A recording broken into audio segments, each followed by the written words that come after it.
partner of Nick's Roses. I serve as president of Nick's Landscape Supply Incorporated. I'm very active in my church. I serve as deacon. I teach a men's Sunday school class. I was elected to commissioners in 2010. I took office in 2011. Mr. Barnett. I also want to thank the grassroots and also to former Commissioner Joanne Fleming for doing this. This is, and I agree, this is a very needed item for everybody to hear the differences between both candidates. Once again, my name is Barry Barnett. I am running for Smith County Commissioner Precinct 2. My lovely wife, Cary, and I live in the Oman community of Smith County. We have 5 children. Michael and his wife, Nicole, live in Dallas. Brian lives in Tyler, where he operates an aircraft detailing service. The other children live at home. They're students at ARP Independent School District. Mitchell just turned 15, so everybody get ready. He's about ready to start driving. You've been warned. Aaron is in the 8th grade, and our daughter Natalie is in the 7th grade. So we have 3 years of graduations getting ready to take effect. I'm a veteran of the United States Air Force with 16 years of service. I have 4 left to go before I can retire. I've served in Operation Desert Shield, Desert Storm, and Operation Enduring Freedom, and that was as a result of the attack on America in 9/11. I was also involved in the recovery operation on the Alfred Murrah Federal Building when it was attacked on April 19th of '95. While serving, I received the honor of being selected for the flight crew to travel with President George Bush on his bid for re-election in 1994. As a matter of fact, the last time I was in a debate was when I volunteered for debate prep with Dick Cheney. So this will be the first time I've debated since then. I graduated from Leverage Chapel High School where my dad was superintendent. I attended and graduated from Tyler Junior College and received my Bachelor's of Science from the University of Texas at Tyler. I own and operate East Texas Jet Support LLC, which is an aviation management and consulting business. We work with various charter companies throughout the United States and also oversee the maintenance for the local charter company here at Tyler-Poundsfield Airport. One of our biggest clients are Gaylord Entertainment, which means we carry a lot of stars of the Grand Ole Opry around to their various. Thank you. All right, we'll move on to our first topic of debate. The backgrounds in all the roads that are under the county's maintenance. If all the roads that are under the county's maintenance were connected, they would easily stretch from the courthouse downtown to Buffalo, New York, or to Las Vegas, Nevada. The condition of county roads and the funding of improvements are topics discussed and debated every election cycle. Some of the solutions floated in the legislature and supported by county government lobby groups include a local option gas tax, a new driver's license and registration fee, or an auto insurance renewal fee to bring in more revenue. Do you think these are viable solutions for Smith County at this point? Why or why not? Be specific about steps you are willing to take to solve the problem with county roads. And we'll begin the question with Mr. Barnett. Okay, well, with regards to the tax, I would say that any kind of a special tax that's going to be put on to the taxpayers is something that needs to be put on a ballot and let the taxpayers decide. The revenue that is collected with regards to property taxes, that should cover the appropriated amount that goes into road and bridge, which right now I think we're sitting at 8.1 million is what was appropriated out of the last budget. The county infrastructure includes some, 1,180 miles of 2-lane county road. 70% of those county roads were rated as bad or poor in 2004. The county commissioner's court appointed a new county engineer in 2005, and an aggressive reconstruction campaign was initiated to improve the infrastructure under what we call the road recovery plan. By implementing another tax on that is, I don't think, fiscally responsible and not fair to the taxpayers of Smith County. And the reason being is because they're already paying for it in their property taxes. The money that we appropriate to the Road and Bridge Fund should be used strictly for the maintenance and repair of the existing county roads, not being pulled off to go into other special projects. The road recovery plan that was initiated under Judge Dempsey, which sought to reconstruct 750 miles of county roads in a 6-year time frame, it was discontinued in 2007. Road and bridge funding has not kept pace with the increases in general revenue funds since 2007. The termination of the road recovery program in 2007, it limited a reduction to the commitment of the Commissioner's Court to the goal of improving the 2/3 of all county roads rated as bad or poor. In 2005 and 6 budgets, approximately $2 million per year was eliminated. Why? You know, we're sitting here watching our roads deteriorate. We don't do anything about it. Unfortunately, the roads are always the battleground. That's the first promise that's always made. We're going to fix the roads. It never happens. We take that money and we pull it back. That shouldn't happen. We need to take the funds that's appropriated for road and bridge, fix those roads, or come up with a new plan that will be more aggressive in the repair and the maintenance of those roads. A road privatization plan, I think, would be the best thing for it. You've got an independent contractor that will come in and bid. They've got their own staff engineer. We don't have to pay $90,000 plus for an engineer. Let them go out, determine which roads need to be repaired right now. Let them go do that. That's what we pay them for. That way, they can go get the roads fixed. They're the ones that specialize in doing that. We don't specialize doing that. We just had a contractor not long ago try to repair County Road 229 that goes into Big Oak Bay. That's a brand new topped road. Everybody ought to go see it. All the gravel's coming off of it. And if that's what we paid them for, we need our money back. Mr. Nix. In response to the Big Oak Bay, that road is going to be repaired at the contractor's expense, and they did a couple other throughout the county. The taxpayers are not going to be out of any money on that. They are going to fix it. It's under a year warranty. And I agree, it's been very frustrating since I took office to the county road funding. When I took office, they cut over $4 million from the budget. They laid off over 20 employees in road and bridge. We moved from a maintenance-only program, which I'm very proud of our road and bridge guys. They're very reactive and proactive in fixing our situation. Yes, we need to get back to fixing roads, but like you said, there's only several options you can do. You can do a bond proposal, but I don't think people in municipalities, just like the city of Tyler, city of White House, they drive on these good county roads, city roads, they're not going to probably vote for it. The gas tax would probably be a fair assessment, but you got to go through the legislature to do that. Or you could raise property taxes, which I'm not for. I went to Dr. Ray Perryman's seminar here about a month ago. He's projecting good growth for Smith County. I think if we hire an engineer like we're fixing to do, we're fixing to do RFQs for people to come in and give us a long-term roads plan. Once that growth comes in, we go out to the community leaders, find a plan, and get their input to fix our county roads. Okay. Mr. Barnett, any other response to that? Any comment? Okay. We will move on to the next question then. Topic number 2 has 2 parts. Describe something outstanding about Smith County government operations and explain why you deem it outstanding and why it is important to all the people in Smith County. Second part, describe something that you believe has gone wrong in Smith County government as related to the Commissioner's Court, why you believe it went wrong, and what your approach would be to fix it.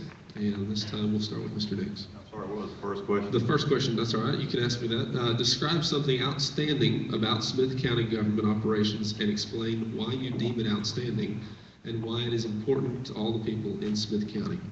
Well, I'm very proud of not only my record, but ours at the court. We have a record of the court of our civil ability. We get things done. Commissioner Orr brought forth this jail plan. I think all the commissioners got behind that proposal. We went out to the communities and solved that issue. That's going to be a project that when it opens this summer, we're actually going to keep our tax dollars in Smith County. We can control the costs through medical and other issues that go on with the jail, and I think that's been very positive. We've moved out of the Smith County office building out there, an eyesore. If anybody's looked at the old Carlton in Tyler, you would realize that's one of the ugliest buildings in not only East Texas, but Texas. We've moved adult probation out of there, justice of the peace, and one of the constable's office, and we're in the process of selling that building. What was the second question? Second part is describe something that you believe has gone wrong in Smith County government as related to the Commissioner's Court. Why you believe it went wrong, and what your approach would be to fix it. Well, I probably goes back to the road and bridge funding. I don't know that that's actually gone wrong, but it's been frustrating for not only me, but the rest of the commissioners to get the funding to fix the roads and get it back to safe standards that we owe our citizens for the property taxes they pay. Mr. Barnett, did any of you read the questions again? No, I think I remember them. Okay. I'll start with the outstanding part from what I see, and this is my view of the Commissioner's Court. Everybody talks about transparency, or in some cases, the lack thereof.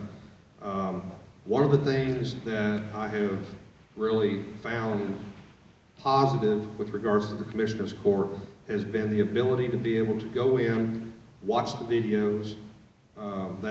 That's something that has been long overdue. Being able to go in, read the agendas, take a look at all the history. That stuff is on the internet now, and it's been made available to everybody. A lot of people can't get to Commissioner's Court every Monday or Tuesday whenever it's scheduled. I think the problem with that, though, is when we're talking about transparency, it becomes the lack thereof, which is where we don't hear or see a lot of everything that's been going on in executive session. I mean, we hear everything that's going on in open session, but I think there's been too much going on in executive session that we need to know about that hasn't been brought out and told fully.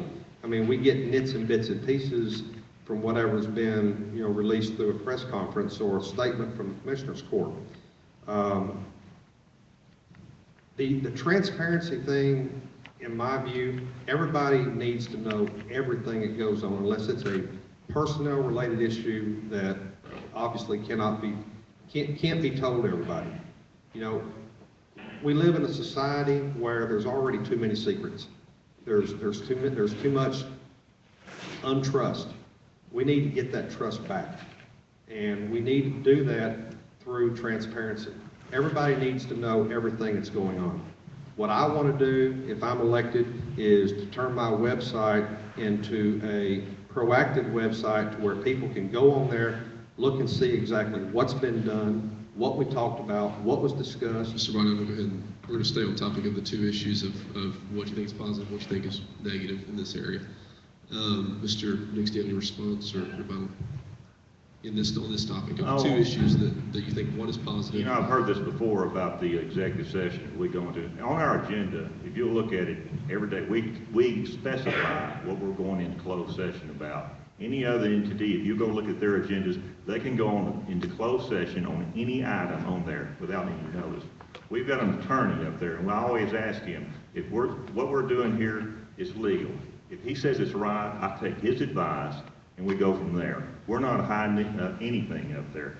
Some of this stuff is sensitive to personnel. Some of it deals with contracts. If you let out figures, it could be devastating to the parties involved.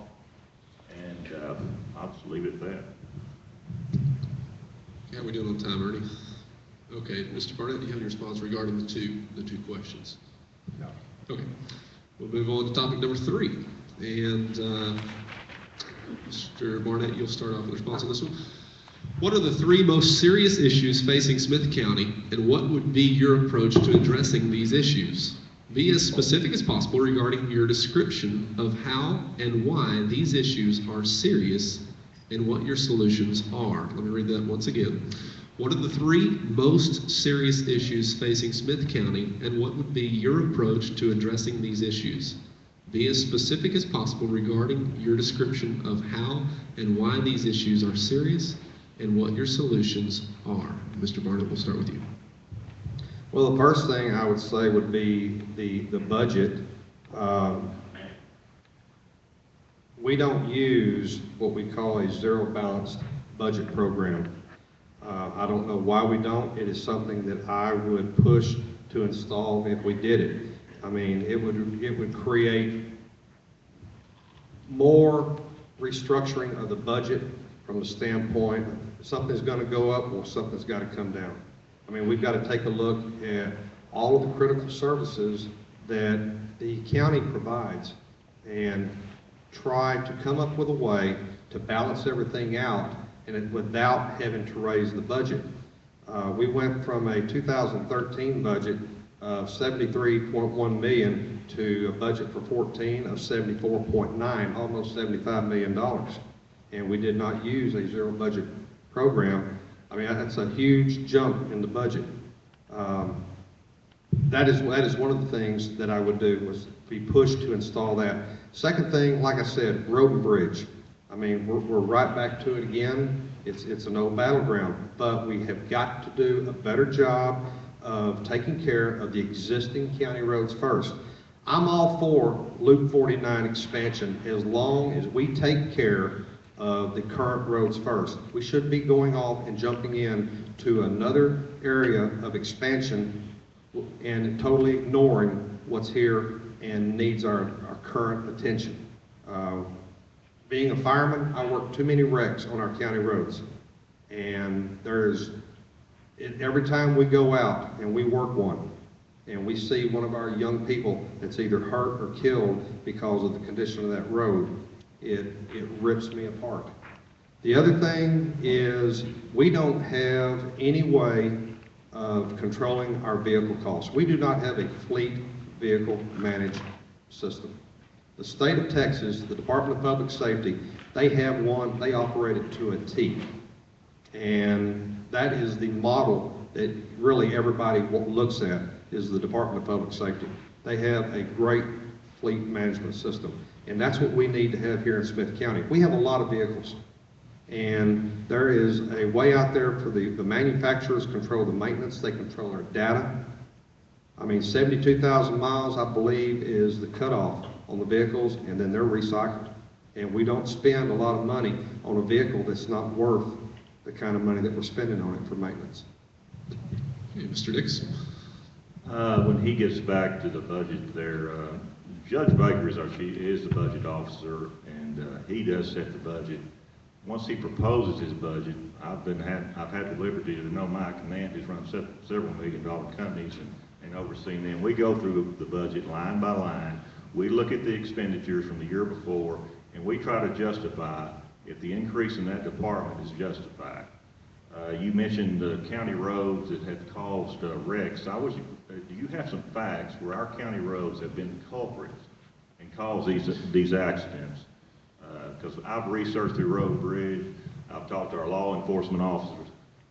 I think you've made the point that we've had 2 fatalities and 1 paralyzation over our county roads. I would like to know which wrecks you're talking about. One wreck was right outside of our.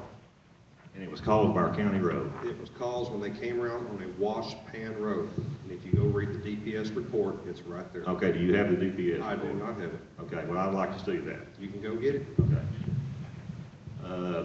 As far as the top issues facing the county, I think number 1 is balancing our growth and our budget. As people move out to the urbanized, it's a taxing on our roads, but on law enforcement as a whole. The unfunded mandates is more what I'm worried about, coming down from the state and federal, from federal, state and federal level. We must tell our state representatives that they cannot pass these issues down to us. And then, of course, infrastructure. I agree, we've got to do better on our road and bridges. That's a no-brainer, but that's going to come down to money. Okay, Mr. Barnett, we've covered 3 topics in 15 minutes. We're doing good, guys. So let's, any response to that? Anything else on these? There you go. Anything else regarding 3 most serious issues, or how and why these issues are serious and what your solutions are on that particular topic? Is there any other response or statement, Mr. Barnett? Just the fact that, yes, we have a lot of traffic on our roads. One of the things that's been put out there is the fact that this Loop 49 expansion is going to take a lot of the pressure off the county roads. That is false, bogus. I don't know any other way to say it. The same traffic will remain on our county roads that are always there. If you go talk to Mobley Company, Basic Energy Services, all the saltwater disposal companies, they are not going to use Loop 49. They're going to still use the county roads that they're traveling on because that's where the wells are. That's where the saltwater disposal sites are. Everything that we see on our roads as far as the current use will always be there. You're not going to see people moving away from where they're at to go move out onto Loop 49. It's not going to happen. The only thing we're going to see happen with the Loop 49 TRZ is property values are going to go up. You're going to see eminent domain used for people to acquire their property. They're not going to get the correct amount of money for their property that they should. I hate eminent domain. I wish it had never been invented, but unfortunately it's something we have to live with. The whole idea behind this loop is, in my opinion, it's a financial disaster, because not only is it costing us more money, but it's going to end up costing the people that live and have property along that loop. It's going to cause their property values to go up. Yeah, it's going to bring more money into the county revenue, but is that fair to the property owners that are out there? I'll tell you now, it's not. Well, as far as that, the property tax is not going to increase, not unless they change the use of that property. And as far as the TRIAs, I've heard several people say that the county is moving on this. This was a funding mechanism that was brought before the court. We haven't made a decision on that thing at all. I've never supported one dime since I've been in office to go to a toll road, and I can back that up by agenda items. The only two items that were on the agenda when I took office was 2 road closures, and then when the NMRA approached us about this TRIAS funding. What was the question? Well, we're talking about the most serious issues. Let me give you one emphasis on the very last two. It's kind of a two-part question. What's the issue? But then really the question is, what are your solutions? What are your solutions to these issues? I heard a lot of talk about issues, but do either one of you have responses in regards to the very last of the question, what your solutions are to any of these issues, Mr. Dukes? As far as funding for the road? Any issues you would like to bring up that you consider an issue, then your solution to it was the question. I'll pass there. Mr. Barnett, anything on that topic? Well, the only thing that I'll ask, and I'll be honest with you, I want to ask you is, why do you approve this Loop 49 expansion?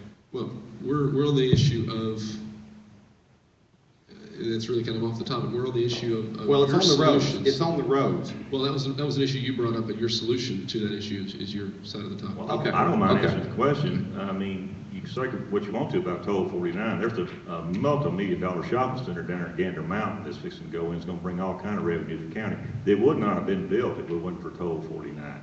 You know, and like I said, I would never support giving 50% of our growth. I might could support, and I'll make this public record, I could give 25% to the toll road as long as the other 75% of our growth went to the county roads. We had a long-term road plan. We're talking about funding here for county roads. This would be a way to get it. We could and actually expand our growth by helping the toll road also. I don't mind saying that. This leads us right into our next question. Topic number 4. Do you support creating a special tax district as a means of funding the completion of Toll 49? Why or why not? And we'll start with Mr. Dix. Well, I think I just said that. I mean, I've been accused of voting for this toll road. A lot of this $3.6 million that was spent on this toll road was before I got in office. I'm never going to give up 50% of our growth. And I might, and I say might, to give up 25% as long as the 75% goes to our county roads. Or we could just do away with that, do a TRIS for 100% for the county roads. That would be about $36 million over 25 years. Mr. Barnett. Well, first of all, I am not in favor of it. I went public during a public hearing, I believe it was on November the 15th or 16th, when I went before the Commissioner's Court, and I explained to them that the first promise always made and the first promise always broken is fixing these county roads, taking care of the existing infrastructure first. I don't have a problem with the expansion of Loop 49 as long as we take care of the existing stuff first. That's always been my stance about it. We need ways for growth. Smith County is growing. Our population is booming. A lot of it is because of the seniors that are moving into Smith County. If everybody takes a look at our demographics, they'll see that the seniors are moving in. We've got 18,000 plus veterans that have moved here, and a lot of it's because of medical care. We're seeing a lot of business coming through Smith County, and we're seeing a lot of commercial traffic coming through Smith County. So the big thing right now that I see that Loop 49 is going to help is where it's coming off of I-20, running south to get on 69 to run to the south end of towards Jacksonville, down that area. It's a bonus to have, but do we really need it now? And my answer to that is no. We need to take care of our current infrastructure first. After that, then let's go ahead and take some of that money and appropriate it toward Loop 49. Speaks. Well, you are correct. I think I've listened to a lot of these debates, and every commissioner up here says they're going to fix the county roads. I said the same thing, and you're saying the same thing, but yes, you're criticizing the ones in the past for doing the same things you're doing. I agree, we need to fix our county roads, but the problem is funding, and that's the huckleberry in the room, I can tell you. That's what the question is about, creating a special tax district, and why or why not. Any other comments on this particular question? Okay, we have a couple extra questions because we're good on time. We've run through 4 in 25 minutes, so we just might get every last bit of time out of you guys. 5th question here, and this time we'll be starting with Mr. Barnett. Over the past 20 years, Smith County has rapidly grown from a rural to a more urban county. This growth usually brings more crime and more pressure on law enforcement. Please address the demands on law enforcement and cite any ways you would be willing to assist Sheriff Smith with the demands on his agency. Be as specific as possible. Well, first of all, let me say that one of the things that I have noticed since Sheriff Smith, hello Sheriff, by the way, since Sheriff Smith has taken office, and I live out in the urban area, I live in the Ullman community. One of the things that I have noticed, and a lot of other people have noticed, not just myself, has been the increased patrols. And I tell you, we do appreciate that. I know there has been a little change to the way things have been done with regards to the patrols and the staffing, and it's been noticeable. It's that, I guess, ease of feeling from the standpoint of you don't worry as much because we used to not have near the kind of patrols that we had. One of the things that I think that the Sheriff's Department needs is, I think, a little bit better, I guess, care for the vehicles. I know they burn a lot of miles every day. They burn a lot of gas every day. There's different fuel purchase programs that are out there that different municipalities and counties can use that will give them breaks on their fuel purchases. I know, like the state of Texas, they have a fuel purchase program. A lot of times, a lot of their vehicles fill up over at TxDOT over on 155. One of the things that I would be able to do is to work with Sheriff Smith with anything that he proposes for the sheriff's office for Smith County.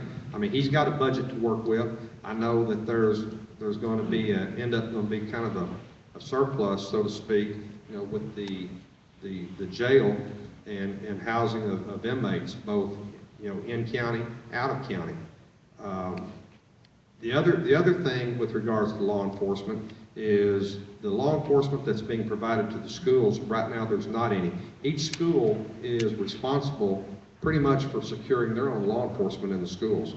We need to figure out a way to help those schools because they are having to cut teachers to be able to pay for resource officers. A lot of the smaller schools are having to do that. I know we're having to do that at Arkham. We have to cut 2 teachers to pay for our resource officer.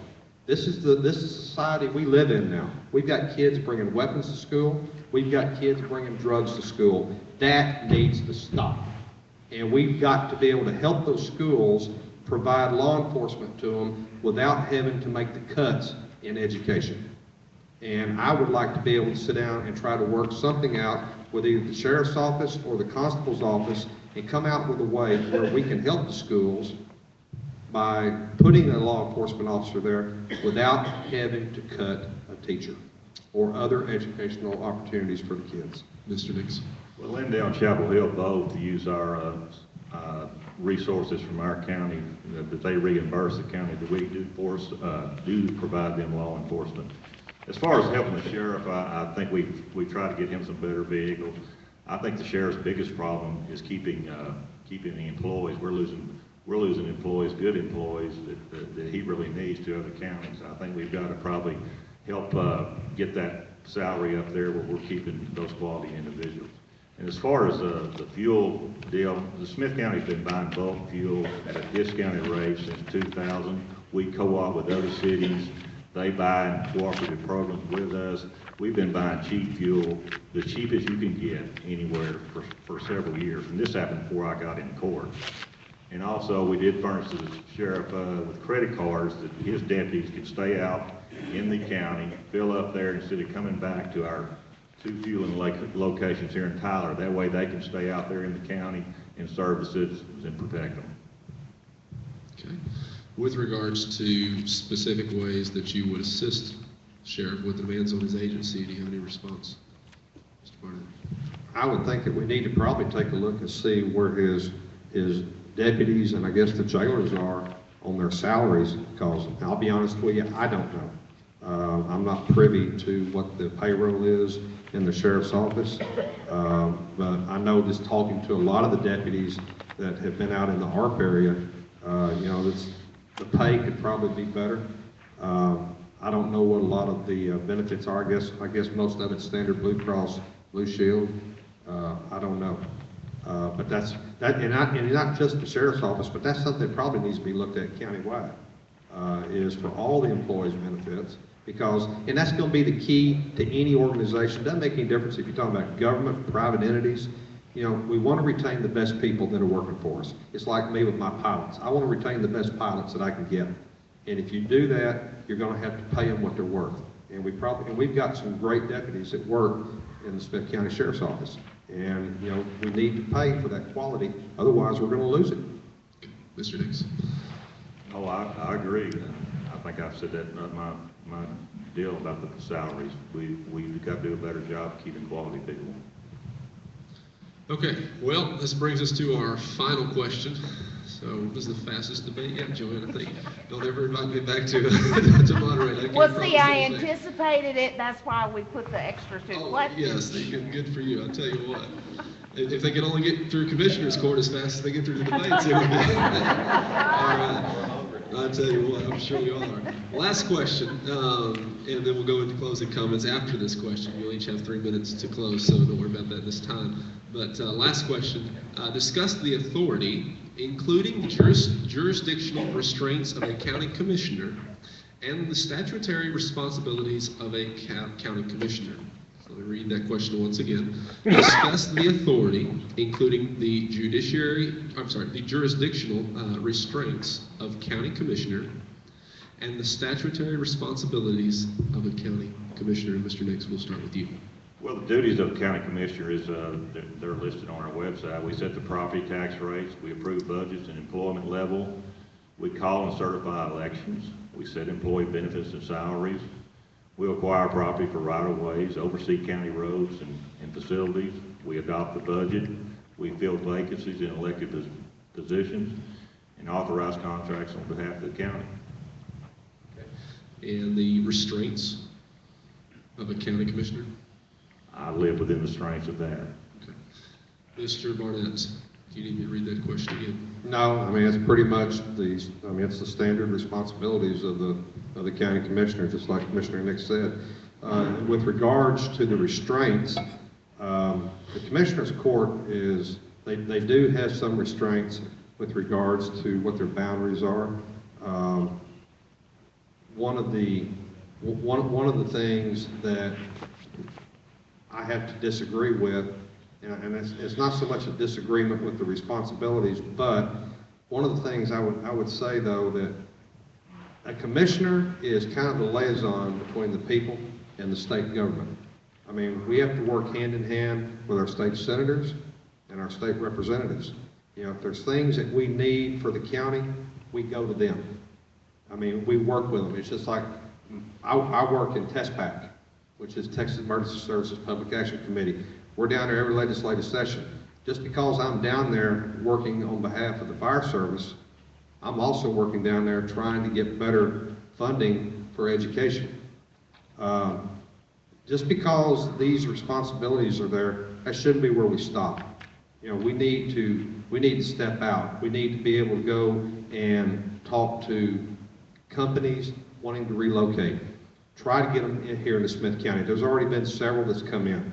I know that there was one here not long ago. I think they brought 300, they're bringing 300 employees to Tyler. We need that. You know, after watching Kelly close, watching Carrier close, you know, that leaves a huge void in Smith County. It's not just so much just the city of Tyler as it is a lot of those people that work there, they live out in the county. You know, they're paying county taxes, they're county residents. And we lost that because a lot of them had to move off. So we need to work as a commissioner and a commissioner's court to go and court new business into Smith County. Not so much bringing it into the city of Tyler, but as it is to get it into Smith County, because that helps everybody. That helps, it provides more tax revenue to the county in the end, provides more jobs to more people in the county. That also increases our revenue through sales taxes. So there's lots of things more that you can do as a commissioner other than taking care of your normal commissioner responsibilities. Okay, Mr. Nix. I have a great relationship with Representative Matt Schaefer and Senator Kevin Elstein. I work well with them. I back their judgment in any issues that comes up. I do talk to them, they talk to me. As far as the economic development, I think Tom Mullins and his staff do a great job on trying to make sure we got the best plan for bringing new business in here. So, you know, I work with them where I can, but that's really their expertise, and I don't really get into that. Okay. We're going to move into closing remarks. You each have 3 minutes. Mr. Barnett, you will go first. You can take this time to rebuttal any statements or finish a point, or just to wrap up, and then you will have 3 minutes. Okay. Like I said, first of all, I want to thank we the people. This has been a great opportunity for us to be able to give our views with regards to the vision of the county. My vision for Smith County is growth. My view for Smith County is for not so much luxury, but for ease of life, especially for the seniors, especially for the veterans. You know, we need to really move forward from where we are right now.